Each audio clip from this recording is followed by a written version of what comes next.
want when the people are with us. And this is not a black day. This is a justice day. Welcome to Gaslit Nation. I am your host, Andrea Chalupa. Our opening clip was a Good Samaritan calling out Eric Adams at his gaslighting conference today. We've had some long-awaited, big breaking news, so I wanted to check in with you all and also share a special radio play from our dear friend David Pepper, author of Saving Democracy. But first, Eric Adams, who criminally speaks in the third person, has now been criminally indicted. Mr. Swagger is Mr. Indictment. That's right, folks. The man who struts like he lives in a GQ photo shoot has been strutting his way right into the hearts of federal agents in a sweeping corruption scandal. And what's the scandal? Oh, just your average run-of-the-mill accepting foreign bribes while endangering countless lives. Apparently, our soon-to-be former mayor gave the green light for a shiny new skyscraper to go up in New York City that, oh, minor detail here, completely violated fire code. But hey, why worry about safety when you've got swagger, right? The catch, the building's owners, who just so happen to be from Turkey's dictatorship, representing Erdogan's brutal regime, decided to remind Mayor Indictment that they own him. Hey, remember all that money we funneled your way? Time to repay the favor.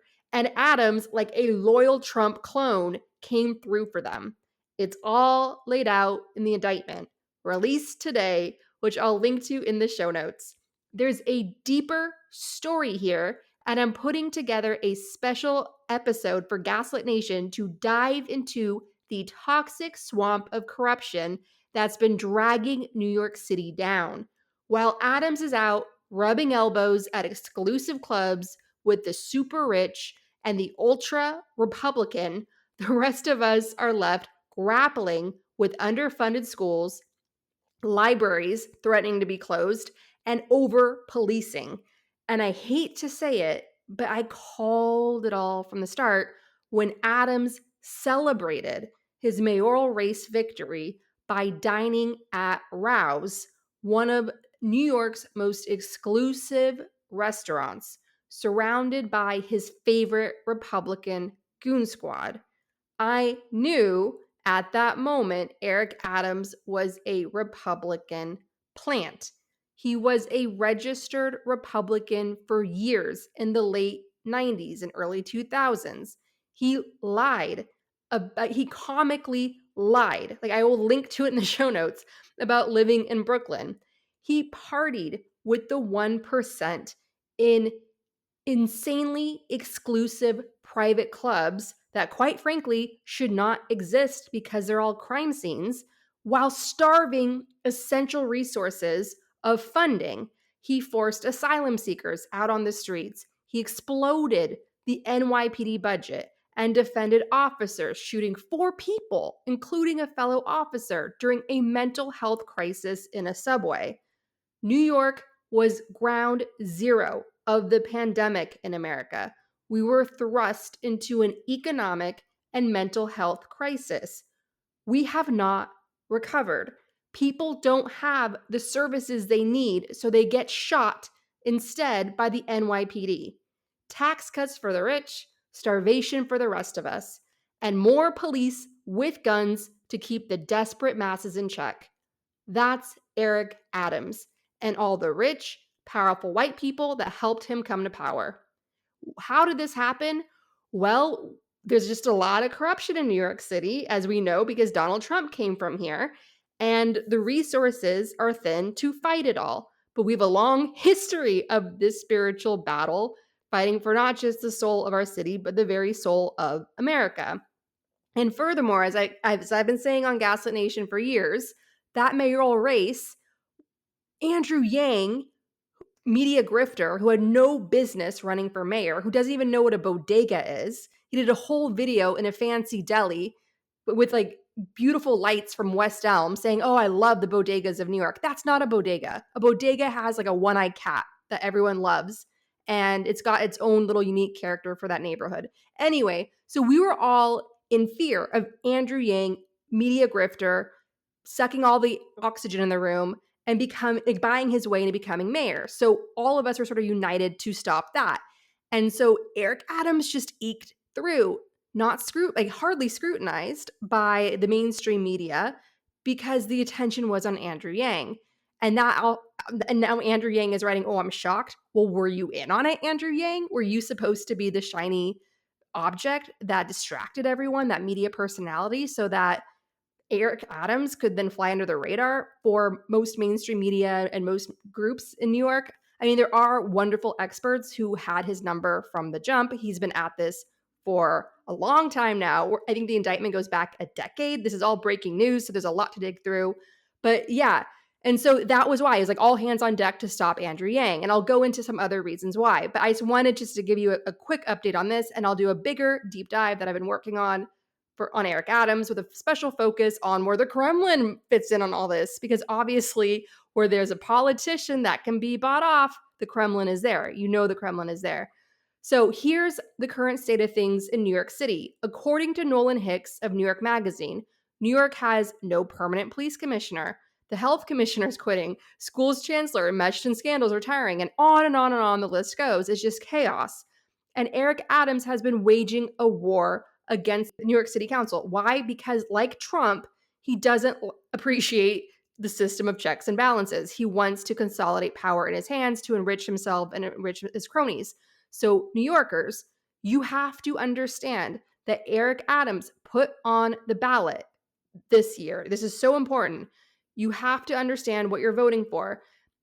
The whole Eric Adams camp wrote some gaslighting that you have to vote no on. This is a complicated issue.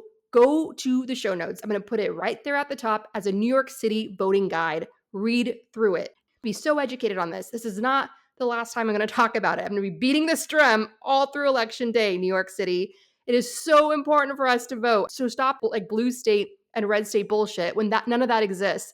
There is this destructive corruption in every single state threatening lives. That's what this story is about. And as a reminder to all New Yorkers to be vigilant where you live, and yes, vote and educate yourself about voting, and read the New York City voting guide. I'm going to link to at the top of the show notes to not get tricked by Eric Adams gaslighting in these ballot measures that he's endorsed and put through to try to consolidate more power in the hands of the mayor. Okay. His threat to all of us where we live is not over yet. It's far from over.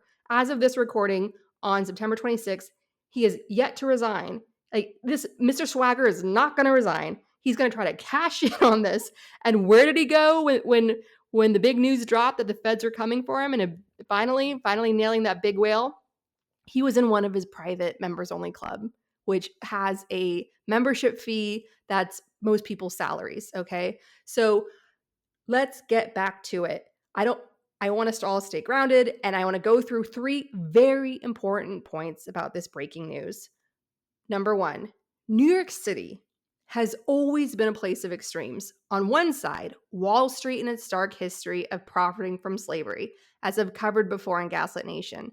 But on the other, we've got the legacy of abolitionists and other activists fighting for justice.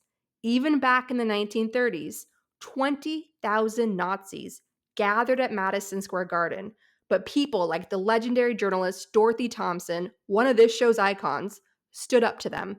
So yeah, Adams might just be the tip of the corruption iceberg, but we've got brave journalists, activists, and prosecutors working to hold these bandits, as they call them in Ukraine, these bandits accountable.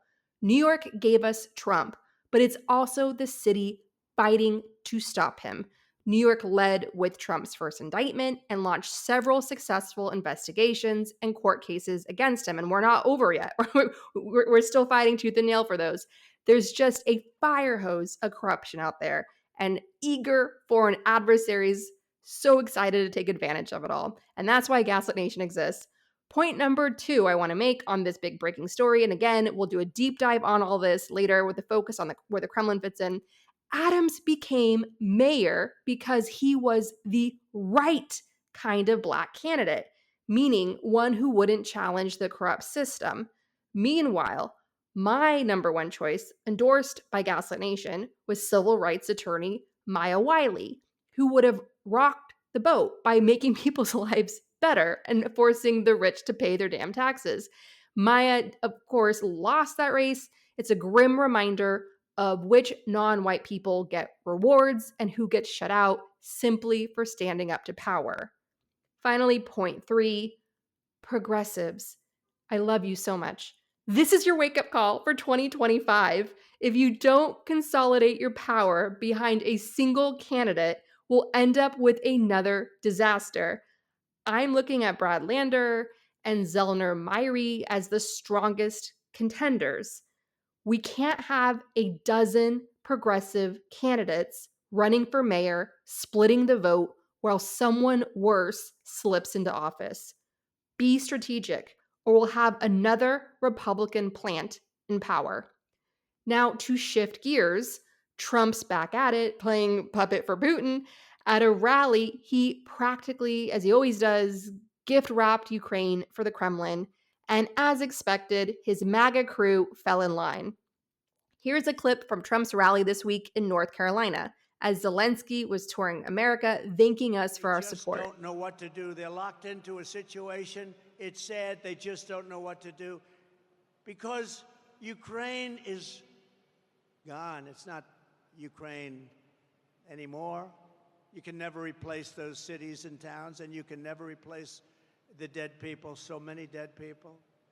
Any deal, even the worst deal, would have been better than what we have right now. If they made a bad deal, it would have been much better. They would have given up a little bit, and everybody would be living, and every building would be built, and every tower would be aging for another 2,000 years.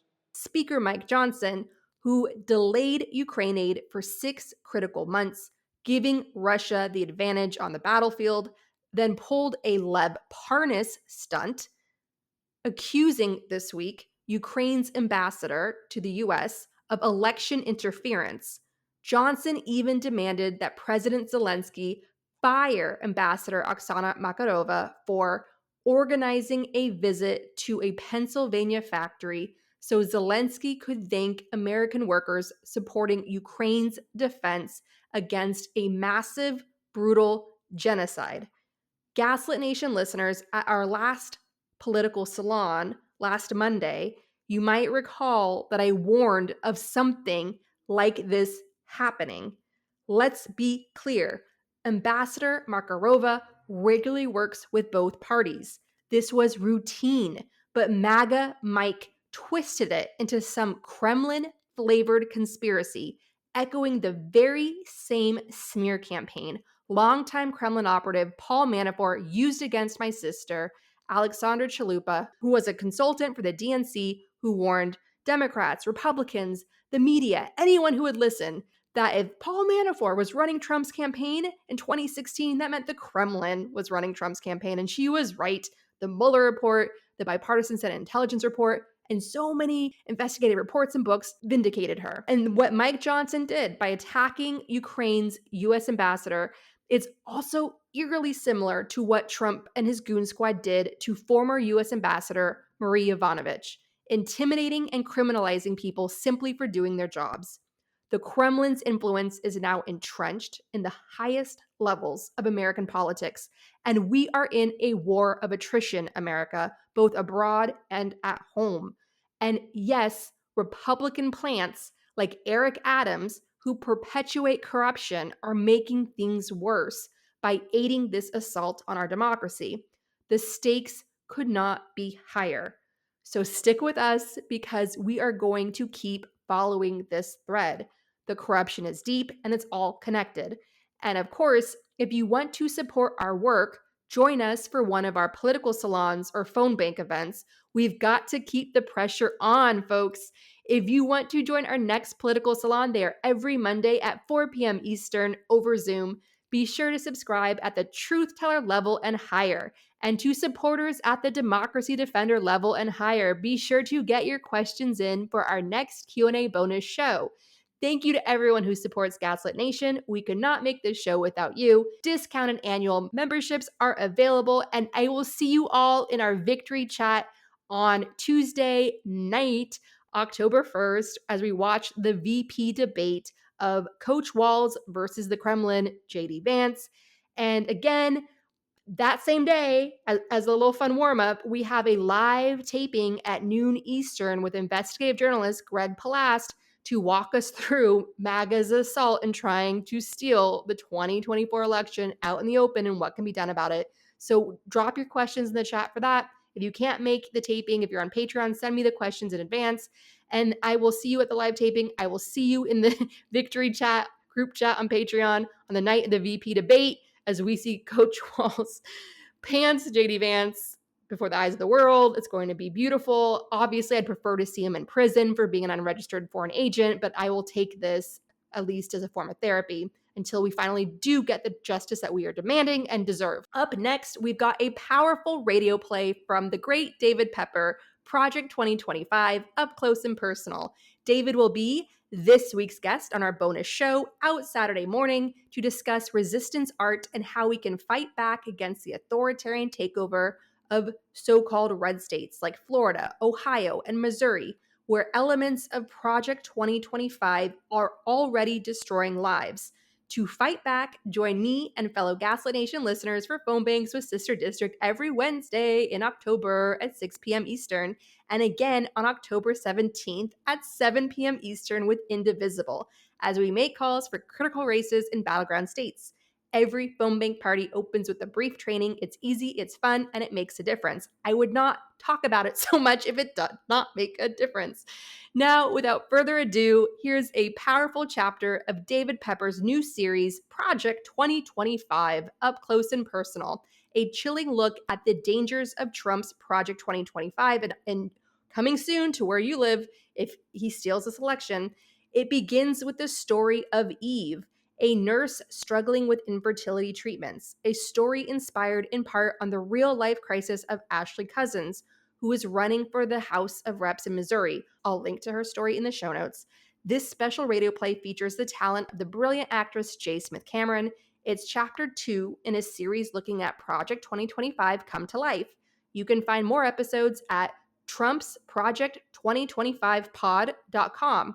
Thank you all for tuning in. We look forward to seeing you at our next political salon, Monday, 4 p.m. Eastern over Zoom, a spaced event, ask questions, connect, and support each other as we navigate these challenging times together. We will get through. This is just the latest dramatic chapter of American history. We will absolutely overcome. New York's history, as I mentioned before, has a lot of darkness in it, but it has a lot of good people bringing their light. And we are not alone in this work. And what happens in New York, the more we strengthen the work we do here to clean up where we live, the more we can do for wherever you are in this country and refuse to leave anyone behind. Hello, I'm Bill Press, and happy to welcome you to Chapter 2 of Trump's Project 2025, Up Close and Personal. This special podcast anticipates what would happen to everyday Americans were Trump to return to power. Now, while the people and the stories in this series are fictional, the policies that upend each of their lives and the country are all too real and drawn directly from the pages of Project 2025 and Trump's own words and promises. It's an adaptation of the serialized novel 2025 by former Democratic Ohio State Chair and a very smart and effective pro-democracy advocate, David Pepper. Now, if you're as terrified of Project 2025 and a second Trump term as we are, please subscribe, share, and review this special podcast. Chapter 2, February, Capital Monthly, Eve Walz, by Rose Cunningham. Pittsburgh. To people outside of the nursing profession, working 3 days a week, sometimes 4, sounded cushy. But that's because those who assumed that never had to work in the 7 to 7 shift in the emergency room, the always understaffed emergency room in the always understaffed hospital. By 4 or 5 in the morning, the stress, uncertainty, and unforgiving workload overwhelmed Eve Walz's entire body. Starting with the throbbing head, onto aching legs and arms, then pinching the nerves of her lower spine by 6, and that was on the quiet nights. But because her hospital was a level 1 trauma center in central Pittsburgh, a quiet night was not the norm. The typical night involved multiple gunshot victims in various stages of bleeding out as they arrived, or patients as high as a human being could get, lashing out physically at anyone who tried to handle them, hospital or city cops swooping in to restrain them. Too often, those two situations, the gunshot victims and the thrashing addicts, presented themselves in the same patient. Simply dealing with one of those incidents could sap the energy of an entire 12 hours. But since these usually took place between midnight and 3, once resolved, Eve's shift still had hours to go. This morning's shift had been one of the worst of the new year. 2 teenagers had died in front of her, each with gunshots to the torso. A drunken fight between 2 large groups of kids, out way too late at night. Senseless. Where in the hell were the parents? An older homeless man came to out of an overdose in a wildly hostile state, scratching Eve's arm before punching the other nurse who had revived him. Livid that they'd interrupted whatever he was feeling inside, the man didn't appreciate that they had resuscitated him only moments from death. OD patients rarely did. Of course, there were positive moments as well. They too took hard work and energy, but little miracles did occur along the way. Tonight's came at her shift's end. 2 city firefighters rushed in with a young woman who'd gone into labor early. She delivered 20 minutes later, from her gurney, in a hallway. Eve was the first to hold the tiny 33-week infant after delivery. She cut the umbilical cord, clipped it close, then washed and dried the infant as she scanned for any obvious trouble signs. Seeing none, she took the infant's vitals. While tiny, just under 3 pounds, and bawling, the pale little guy appeared to be perfectly healthy. She swaddled him tight, then handed him to another nurse who rushed him into the NICU. Eve watched the tiny head with its shock of black hair until he was out of sight. "Where's my baby?" the mom yelled out from behind her. "Is he okay?" Eve let out a long breath, preparing to exude needed calm. She stepped to the front of the gurney and grinned. "He's perfect. You are so strong. And he takes after you. Looks healthy as he can be." "Where is he?" the woman yelled. "I need to see him." "We have to take the little guys right to the NICU for their safety. You'll be able to see him soon." She wiped the woman's forehead with a clean towel, trying to soothe her. The new mom closed her eyes and let out a long sigh. Now at peace, she appeared so young. 18 or 19. 20 at the oldest. There was no father in sight, and because the young woman didn't ask about him or anyone else, Eve didn't inquire about family. She'd let the social service worker dive into those questions, then access resources that could help. 15 minutes later, hands washed and winter parka covering her Steelers sweatshirt, Eve walked out a rear door and stepped into the frigid morning air, along with 6 other nurses who appeared as worn out as she felt. She boarded the shuttle bus to the staff parking lot. Unlike her, and her 34 years of age, the other passengers looked like kids. For the past 20 minutes, she'd held strong, knowing full well it was boiling up. It didn't actually hit her until she sat down and the shuttle door swung shut. Emotion welled up from deep in her gut, nervousness and darkness and stress exploding all at once. Sudden, quick breaths, shivering even in the warmth of the shuttle. Her vision blurred as wetness accumulated in her eyes. She squinted her eyelids, hoping to fend off full tears. To be safe, she ducked her head down. With that, and the darkness, maybe no one would notice. The bus squeaked to a stop as a metal gate opened in front of them, then pulled forward. Seconds later, it stopped again in the middle of the lot. "Watch your step," the driver said as they stood up to leave. "It's slippery out there."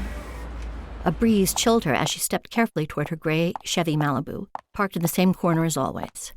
With the sun still rising, it was hard to see where the dark asphalt was just wet or frozen solid, and the last thing she could afford was a fall. As she joked with her husband, she felt like Humpty Dumpty. Her precious eggshell just happened to be on the inside. Her car beeped and tail lights blinked as she pressed the button on her key, walking faster as she got close. She sat down and shut the door behind her, but didn't start the car. She glanced around to make sure nobody was nearby. Then the tears she'd held back the entire bus ride burst out as her head and upper body collapsed against the steering wheel. She bawled loudly. Let it all come out, she learned. The pain, the frustration, the loss, the love blazing deep inside her, anxiously awaiting its recipient. The craving for motherhood, burning for so long, fierce but exhausted. Over the next 5 minutes, she gathered herself, taking long, deep breaths she had perfected over the years. She grabbed tissues from the center console, wiped away the tears, then cleaned up the mascara that had streaked down her cheeks. This wasn't quite a weekly routine, but it was close. Always triggered by the same thing, the happiest moment of her shift. A delivery, the crowning act of motherhood she dreamt of for almost a decade. A goal she'd worked harder to achieve than anything in her whole life. Something she'd sacrificed so much for. Everything. She could assist others in making it happen, yet it was something she seemed destined never to achieve. Seeing that sweet boy 30 minutes ago, helping bring him into the world, holding him in her hands, caring for him, swaddling him, unleashed all that pent-up emotion and sense of loss, as newborn deliveries always did. She knew the drill now. Get it all out, hold nothing back, then come back down and move forward. And today, at least, maintain hope that the appointment later this morning would bring the news she'd been waiting a third of her life to hear. Once home, Eve showered, dressed in the white blouse and tan slacks she liked to wear to appointments, and applied enough makeup to hide how exhausted she was. She'd usually be headed to bed right about now, but her appointment would push that back by a few hours. Still, getting ready calmed her spirits, transition from the trauma of the delivery. She sat down at the island in the kitchen and picked through a bowl of organic gluten-free raisin bran. Even tired, no coffee, ever. Too risky. Just a small part of her very complicated diet. As the book on her nightstand declared, it starts with the egg, the credo that had dominated her life for a decade. Earl was already gone, off to a work site where he'd been all day. But as usual, he'd left his dish and coffee cup unrinsed in the sink and the television blaring. To his credit, he'd put his Cheerios box back in the cupboard, although Eve doubted he'd closed it the right way. He never did. Nervous about the appointment to come, she let the morning news distract her. It was consumed with Washington as it had been every day since the election. The new president did this, then that. Then everyone reacted with this and that. And this and that often boiled over into protests and outrage. The cycle just kept repeating itself. So much time and energy wasted. While she wasn't political, Eve couldn't remember the entire nation so obsessed with the every word and action of a single person. It exhausted her. When would they all get a break? Just be able to live their lives without each day in America being about politics. Angry, angry politics. And why did people let one ridiculous man dominate their lives? She usually turned off the TV as soon as she walked in. She faced much bigger challenges in life than the hot air of politics. But the TV stayed on this morning. Beyond the needed distraction, this morning's news caught her attention. Last night, as expected, the new president gave a speech doubling down on his inauguration promise to ban abortion pills nationwide. He planned to sign the executive order at 9 a.m. Now, the new attorney general was explaining why that order was legal, why the Supreme Court would allow the ban to stay in place. Then the attorney general got political. This was clearly part of what the people voted for last November, so nobody should be surprised by this. Eve shook her head. She was surprised. And her guess was that most Americans were too. The new president had been over the top for years, a big talker and a bullshit artist. But he'd been in office before, and none of these things ever happened. Why, she thought in the final days of the election that had exhausted all of America, would this time around be any different? But now it was. Fast. The TV coverage shifted, capturing women raising hell all over the country, including a fast-growing protest at the gates of the front of the White House. A reporter updated the nation live from the scene, speculating that this might be yet another day of riots and arrests, just like Inauguration Day. just like the protest of deportations in the days that followed the news that thousands of dreamers had been secretly shepherded out of the country for national security reasons. Just like the broader Muslim ban and mass deportation protests that had ended in tear gas, stampedes, and fatalities. She couldn't remember so much tumult in the country. Still, Eve's own personal struggle and suffocating work schedule kept her so exhausted she didn't have the time or energy to keep up with all the outrage. The abortion pill ban cut through the usual clutter. The issue tore at her, seeing what she saw in the ER every day. Like this morning, too many teen moms were delivering kids they were wholly unprepared to raise. Nurses like her tried to put a rosy face on these deliveries, but they knew kids delivering kids kick-started a long, dark path of obstacles and pitfalls and problems, paths that armies of social service workers would struggle and usually fail to make less treacherous. The president's announcement would only make that all worse. Former colleagues in southern states where abortion was already banned had shared horror stories about the spike in deliveries by young women, girls, many alone, some clearly victims of rape. And even when they had families to support them, women of all ages were showing up in hospitals in grave physical danger. Eve also knew from her own journey that, depending on how it was defined, there was hardly a difference between what happens amid an unsuccessful pregnancy and what politicians would ban as an abortion. She nibbled on the last raisin just as police in riot gear pounced on the crowd outside the White House, mainly women her age and younger. Eve winced. There'd already been too much violence. She didn't need to see any more. She turned off the TV.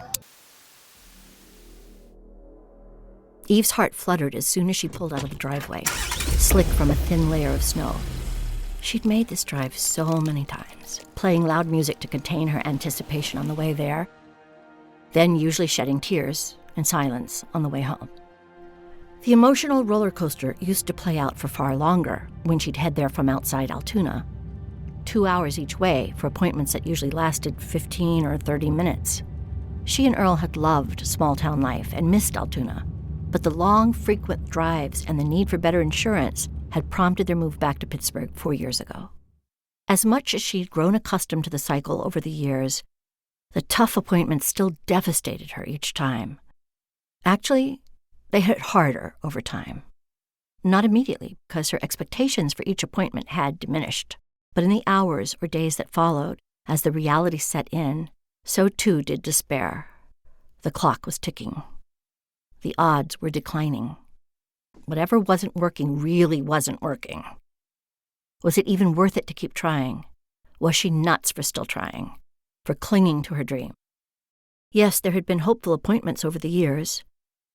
A warm Dr. Baresi and more recently Dr. Johnson at various moments reporting that the fertilized eggs looked good, or that the embryo transfer went well, or that readings confirmed a chemical pregnancy, and twice, for 2 incredible moments amid 10 years of striving, that ultrasounds confirmed actual clinical pregnancies.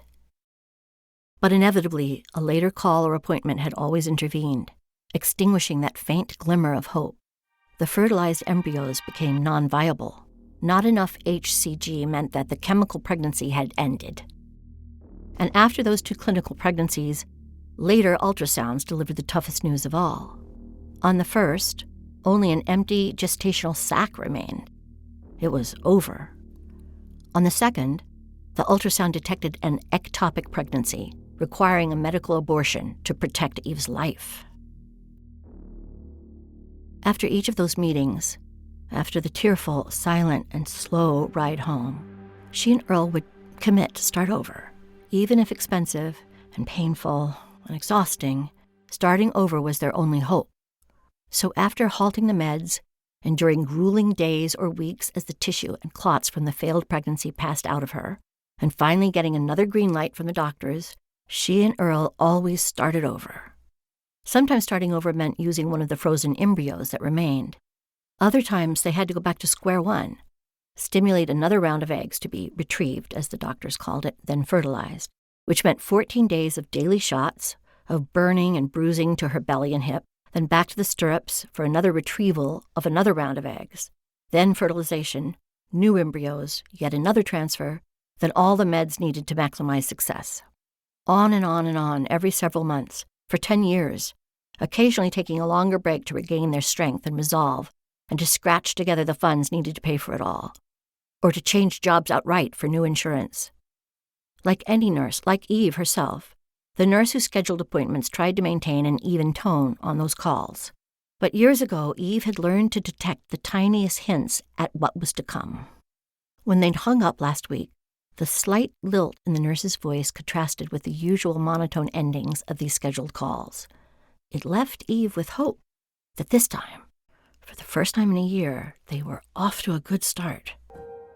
While she hummed to her most uplifting country songs to calm herself, her heart pounded the entire 15 minutes to the office. Earl's presence always made these appointments better. Physically, he knew just how to hold her hand. Emotionally, he knew just what to say at just the right moments. And he sensed when she needed silence to think and recover. He was truly a gentle giant. But they needed extra money to pay for continued treatment. Plus, much of his work was back towards Altoona, so lately his longer hours, with some overnight stays built in, meant she had to go to these alone. Eve had long ago decided the clinic was staffed by angels. Every visit, familiar smiles greeted her all the way in from the building's front door. This morning, the receptionist at check-in asked about Earl, as she always did. "Has he recovered from the Steelers' playoff loss?" she asked. "Neither of us has," Eve laughed. Minutes later, the young aide who walked her back to the examination room could not have been sweeter. On the way, Eve and two patients greeted one another as they passed by. She recognized both from the peer support group sessions where they all shared their journeys, the emotional ups and downs the outside world would never understand. Back in the exam room, she sat for longer than usual, hearing her own heartbeat pound away. That scheduler's voice, the slight hint at good news, echoed in her mind. Had she read it right? When the door opened, she expected one more smile, because that was always the greeting of Joy Walters, the diminutive gray-haired nurse practitioner who'd guided her through so much of this difficult journey, the one who'd been there from the first appointment on. Instead, the look on Joy's face was one she'd never seen before. Just somber. She'd encountered that side of Joy many times after opening pleasantries. This was worse. A tight-jawed grimace of worry, maybe even fear. Her lips looked to be trembling, something she'd never witnessed from someone as cool and confident as Joy Walters. She stood to greet her, but Joy gestured to stay seated. As she did, her hand shook. Even her peer group sisters thought of Joy as the team captain of the entire clinic staff, the glue, a woman who'd brought her back from the anguish countless times, a woman who always had a plan B and C and D. Joy, queen of the what the fuck meetings. They used the term for the appointments where Joy reviewed what the fuck went wrong this time in the last cycle and how to fix it. That's when new terms and abbreviations popped up for different procedures. Or Joy adjusted the med dosages. Or she ordered a biopsy of the uterine wall to gauge its receptivity. Thanks to Joy, what the fuck meetings always ended with a new path, a hint of hope, enough to keep going. But now Joy stood erect, shoulders and neck stiff, saying nothing. "Joy, what's wrong?" Joy sat down in the chair facing Eve, lips now pursed, eyes red, blinking. Eve's own nursing instinct kicked in. Something was wrong. For her, yes, but this was bigger. Something was wrong for Joy. "We've had some developments," her voice cracked as she spoke. "We'll wait for Dr. Johnson to fill you in." They sat in silence for 10 more minutes. She had never sat in silence with Joy before. We'll be back with the rest of Eve's story after a short break. I want to remind you that any profits from the advertising in this series will be donated to the Democratic Legislative Campaign Committee, the official organization dedicated to electing Democratic state houses. Why? Because many of Project 2025's and Trump's policies are already being implemented in red states.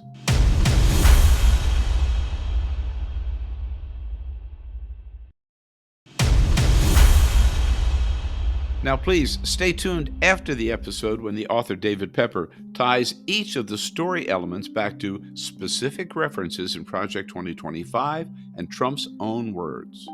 Okay, now back to Eve's story. 2 knocks shook the thin door before it whooshed open. Dr. Jane Johnson stepped through quickly. As with Joy, Eve had never seen her look like this. The doctor's usually tight bun was loose, strands of sandy blonde hair escaping in all directions.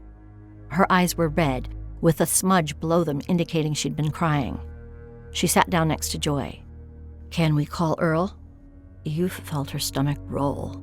They'd never asked to call Earl before, even on bad days. "He's on a work site all morning. I really can't reach him." She paused, trying to steel herself. "I can handle it. We've been through this all before, haven't we?" She took a long breath, then forced another smile. "Shield up." Dr. Johnson didn't return one, swallowing hard instead. "I'm afraid we have terrible news about your treatment." Terrible. Neither she nor Dr. Berezi before her had ever used a word that dramatic before, that hopeless. Joy reached over and held Eve's hand. "So it didn't work?" Eve asked. Dr. Johnson shook her head. "That's not clear yet.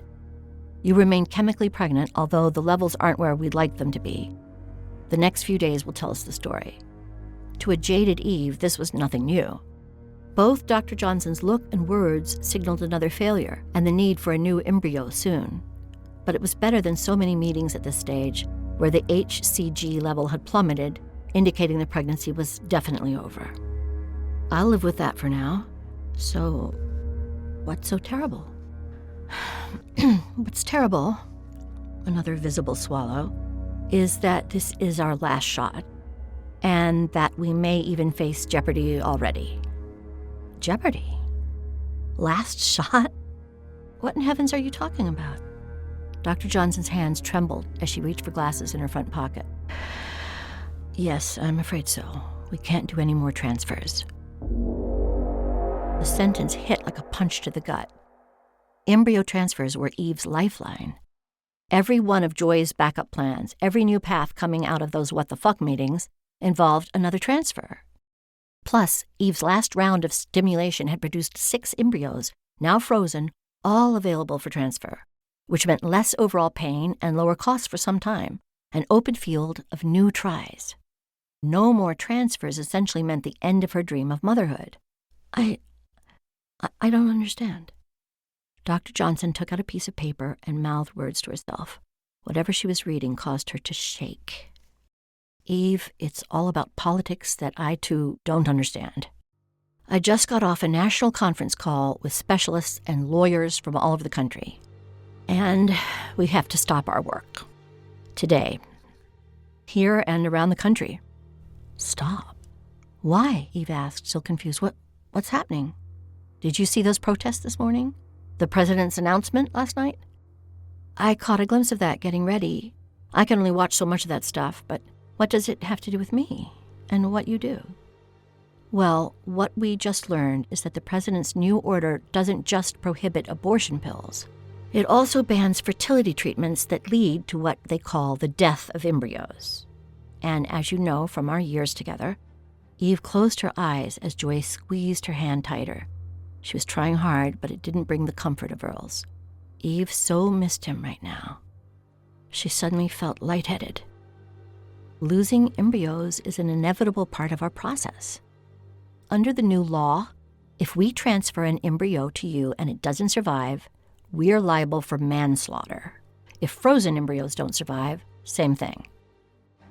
Eyes still shut, a decade of sacrifice flashed by. Bad news after bad news, and always the hope that the next time would work. The next round was what kept them going. So they'd kept going even after her boss back in Altoona informed her that their insurance had declined paying for the next cycle. That's why they'd moved back to Pittsburgh, back to her old hospital, and to an insurer who would still give her family a chance. They'd kept going even after they'd hit their new insurance cap, triggering a spike in their copays, which is why she'd requested to move to the stress and long hours of the ER. She needed the extra pay to make the copayments. And it's why Earl kept signing up for more jobs with more hours. They had to work longer and harder than ever to keep these treatments going. And even with that hard work, in recent years, it's why they'd taken out a second mortgage and drained most of their 401k. Through all the sacrifice, There'd always been the prospect of another chance. No more. She reopened her eyes, head spinning as questions flooded her head. She had long ago mastered the biology. She knew those answers and what she needed to do, from shots to the belly to letting all the grief explode out during meltdowns like this morning. Bouncing around her brain now were questions that had nothing to do with biology. They were about law, politics, the topics she'd ignored as she fought to build her family, the questions she'd left to lawyers and TV commentators and politicians and protesters. But can't that be stopped? Wasn't this kind of thing stopped last year by the Supreme Court? She tried to recall the Attorney General's interview from an hour ago. She forgot the specifics. Dr. Johnson shook her head. That's what our call was about. We asked the same questions. The lawyers in D.C. are confident that the current Supreme Court will let this happen. They'll say the administration has the right to do this. Probably not even a close case. Some justices even think the Constitution requires it. But can't you guys try to stop it? You're lawyers? This is life or death for so many of us. And our babies. I know, but all we can do is go to court. And we'll do that. But we're being told we'll lose. So many details of her sacrifice replayed in her mind, which began to twist her mood. Fine, so let's keep going until we know. Dr. Johnson looked at Joy, who'd worked with Eve far longer. Eve, we can hope, pray, and do all we can for the embryo in you now. If that fails, we can't do any more transfers. Again, Eve could read her tone, and she knew from past experience the embryo inside her wasn't going to make it. More questions interrupted that thought. A crime? Eve asked, her pulse now quickening. For giving all I have to bring a baby into the world? It makes no sense, I know, Joy said, but that's the new law. Eve swatted her hand against her thigh. I don't give a shit. If I can carry a baby to term because of this treatment, I'll do it from a prison cell if I have to. Joy smiled, tears now filling her eyes. We knew you'd say that. So will every patient we treat. But we can't take that risk here. For all the people who work here, for our families, we'd all be liable for crimes. Joy paused. My guess is half our staff would take the same chance you would. Some have already told us that. But we can't let that happen. Silence filled the room for a few seconds. Eve, Dr. Johnson said gently. Yes, there's one more thing. She shook her head but sat up a little straighter, used her sleeve to wipe away her latest round of tears. There wasn't anything worse that could come. This is the worst what-the-fuck meeting ever. Joy grinned, gently shaking her clasped hand. What is it? Eve asked. There's one more risk, but one we're willing to take. Hell yes, what is it? The current embryo, since we transferred it before the law was signed, if it doesn't advance to a clinical pregnancy, the lawyers think we'll be okay under the law. Well, of course, Eve shot back. But, Dr. Johnson continued, if it advances to a clinical pregnancy and you have another failed pregnancy, then what we need to do to keep you safe could be labeled an illegal abortion. Eve nodded, remembering her friend's horror stories from southern states. Already? Yes. We couldn't use any of the abortion medications they just banned. Any other options? Eve asked. How about just the usual procedure? Well, it's not illegal in Pennsylvania yet, but we're afraid a full national abortion ban is next. The lawyers certainly think so. And because that embryo is in you and not in our lab, you'd be liable as well as us. For manslaughter? Eve asked. At least, Joy said grimly. Eve sat up even taller. Well, that's a chance I'm willing to take. We are too, Joy said. We are too. After long hugs and more tears, with Joy, Dr. Johnson, and the other staff and nurses, Eve walked out of the clinic and back to her car. No meltdown this time. It had all come out. Plus sadness had morphed into resolve and burgeoning anger. She'd left sad back in the exam room. Eve now recalled the faces from this morning's news coverage. The women in front of the White House, marching, protesting, strident signs high in the air, stern, determined looks on their faces. Her mood felt the way those women had looked, like warriors.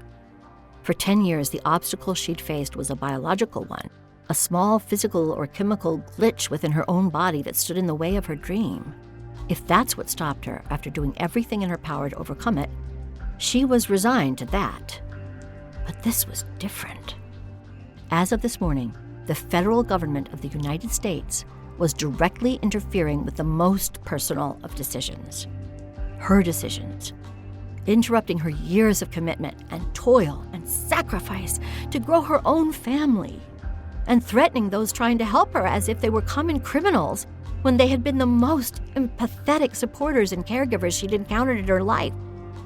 Seething at that thought, gripping the steering wheel so tight her knuckles turned white, she reached the parking lot's exit, but she didn't turn left.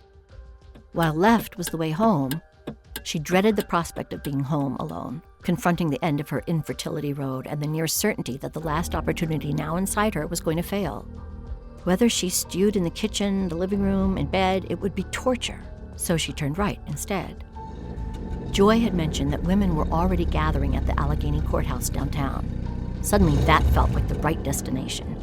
If those faces from TV resembled the faces she'd seen in the courthouse, Eve would feel far more at home with those warriors given her rage inside. So that's the direction she chose. Minutes later, she parked 4 blocks from the courthouse. Groups of women streamed toward the old building from various directions, all but the most elderly walking at a brisk pace, on a mission. Eve caught up to the back of one group, which merged with more, which ultimately flowed into a crowd of at least 1,000 women, spread across the sidewalks and streets surrounding the stately gray edifice. Eve was underdressed for the cold and overdressed for a protest, but she said to herself, practically yelling, "What the fuck?" An older woman next to her cast an odd stare her way, then laughed out loud.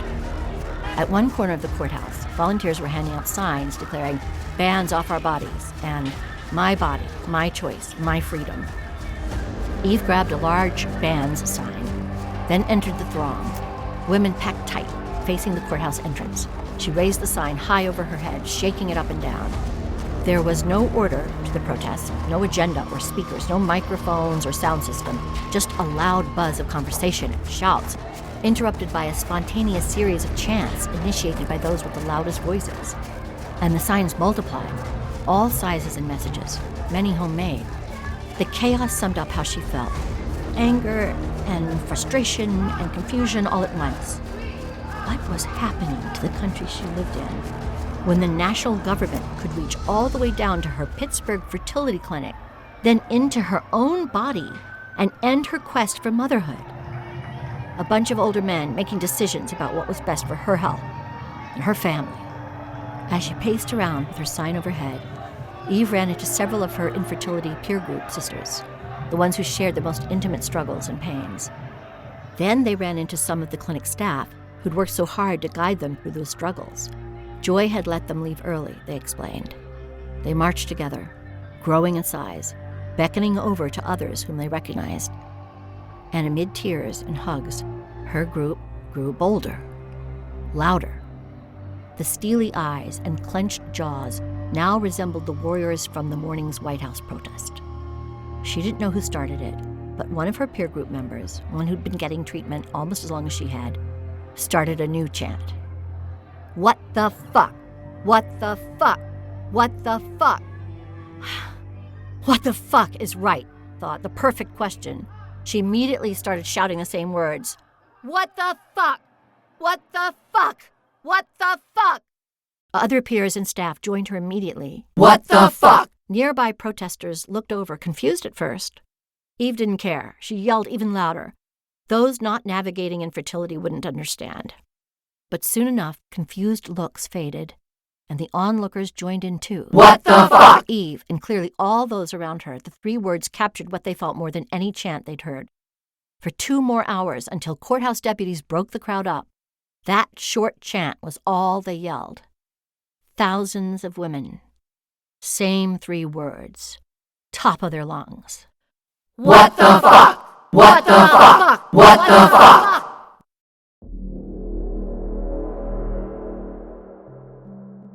The next episode of Trump's Project 2025, Up Close and Personal, predicts the disaster facing America and the world when Project 2025 staffs the federal government the way they want to do it. In the next episode of Trump's Project 2025 Up Close and Personal, we are a fly on the wall at a pandemic preparation meeting to confront the potential spread of bird flu. The inexperienced and politicized staff recruited by Project 2025 are confronting Dr. Yvette Hardman, a longtime civil servant and public health scientist at the CDC. Okay, Dr. Hardman, that takes care of your first recommendation. Do you have any others? For her third recommendation, she praised the president's 2020 surge of the COVID-19 vaccine.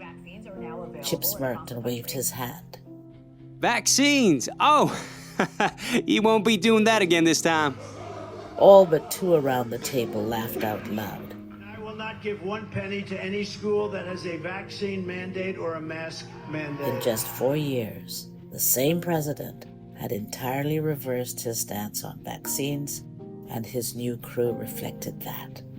The next two steps were rejected just as quickly. As with the vaccine surge, all were rejected for hollow political considerations. No health, no science, no thought of any consequences beyond the next week's news cycle.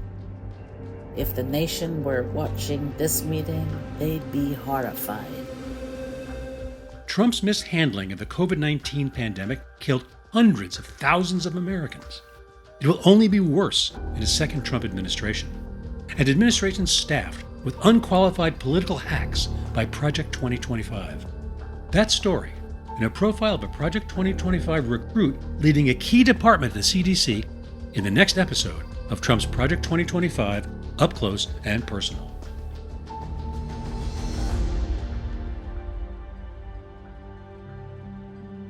Trump's Project 2025 Up Close and Personal is available on all the podcast apps and at 2025pod.com. We ask you again to please subscribe, review, and most crucially, share the podcast with your friends and relatives who need to know just how dangerous a second Trump term and Project 2025 would be. When we come back, the author David Pepper will tie the horrors of Eve's story to the specific policies outlined in Project 2025 and in Trump's own words.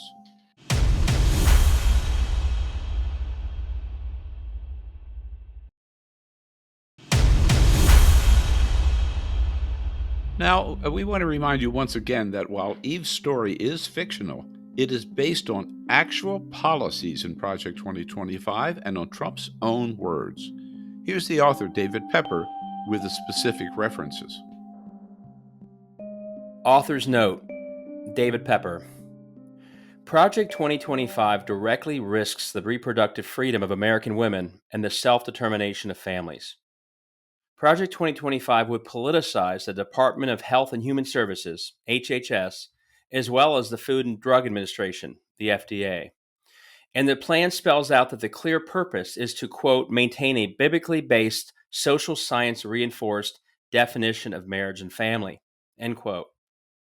Project 2025's chapter dedicated to HHS isn't subtle about its goal.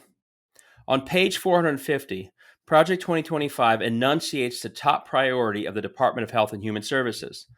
The Secretary should pursue a robust agenda, quote, to protect the fundamental right to life, protect conscience rights, and uphold bodily integrity rooted in biological realities, not ideology. Quote, from the moment of conception, every human being possesses inherent dignity and worth, and our humanity does not depend on our age, stage of development, race, or abilities. The Secretary must ensure that all HHS programs and activities are rooted in a deep respect for innocent human life from day one until natural death. Abortion and euthanasia are not health care.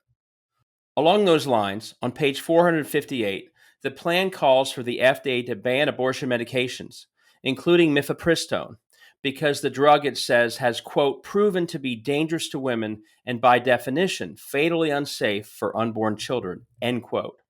This is just one of numerous anti-abortion provisions throughout the HHS section. This includes eliminating federal funding to Planned Parenthood, no longer shielding health records related to abortion from criminal investigations if a patient crosses state lines, and bans mailing abortion pills to patients. All right there in the plan.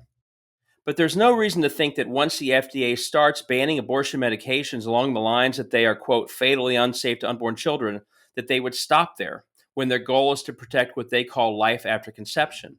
In fact, a close look at the positions on the far Christian right, which animates Project 2025, makes clear that birth control and IVF treatments are also in the crosshairs. But would they really go as far as IVF treatment itself?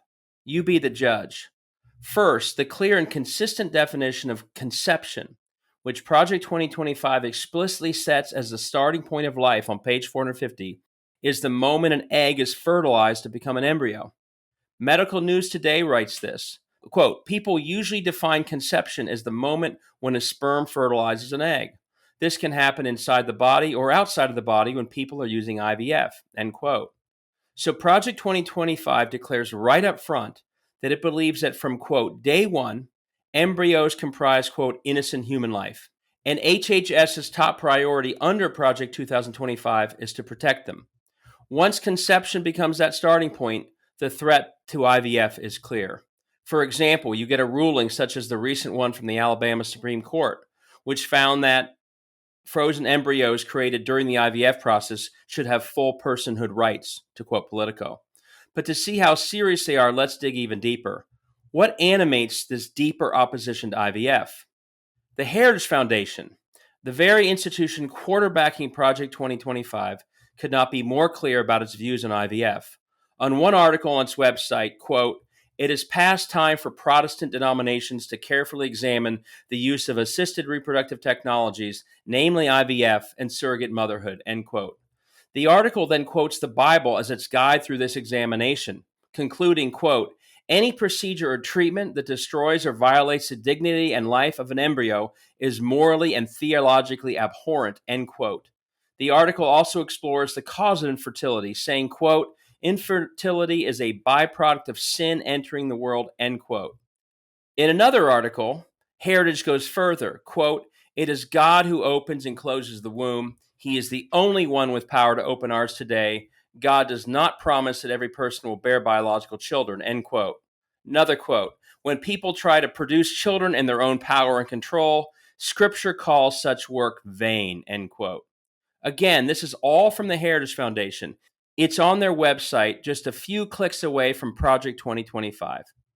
In case their point is missed, the same Heritage scholar who wrote the words above said that the Alabama court decision banning IVF was, quote, on the right track, end quote. Finally, Heritage declares, it is time for Protestant denominations to pay serious attention to reproductive technology and invest in the hard work of subduing and taking dominion over it. Subduing and taking dominion over it. Got it. They get points for clarity. Along the same lines, the part of Project 2025's HHS section that covers the National Institutes of Health on page 461 spells out one such pathway to subdue technology. Quote, the administration should reconvene a new National Council on Bioethics to discuss new and emerging areas of ethical concern to assess whether the ends justify the means when it comes to the promise of therapies and cures, end quote. Therapies and cures, more points for clarity. So the words of Project 2025 are clear. The organization leading the charge on Project 2025 is crystal clear about IVF. But there's one more piece of evidence. At the Republican National Convention, the party adopted as part of their platform the radical interpretation that the 14th Amendment protects, quote, fetal personhood. And as far-right voices are excited to point out to each other, fetal personhood to them means that what they call life, quote, from the earliest embryonic stage, end quote, are, quote, persons that are protected under the 14th Amendment, which means, again, embryos, in their view, are protected and IVF would be illegal under the Constitution of the United States. This rests at the heart of conservative legal theory today, and the fact that it made it into the RNC platform was a major win for the anti-abortion extreme, including those who want to ban IVF. Folks, they're not hiding any of this. Online, on TV, in Project 2025 itself. It's very clear just how much IVF is in the crosshairs if Donald Trump wins the presidency. Once again, Trump's Project 2025 Up Close and Personal is available on all the podcast apps and at 2025pod.com. We'd like to thank all the artists who volunteered their time to make this episode. J. Smith Cameron read the chapter, and Marilis Ernst did the audio finishing. This series is produced by David Pepper, Melissa Jo Peltier, and Jay Feldman. Trump's Project 2025 Up Close and Personal is a production of Ovington Avenue Productions and the Bill Press Pod.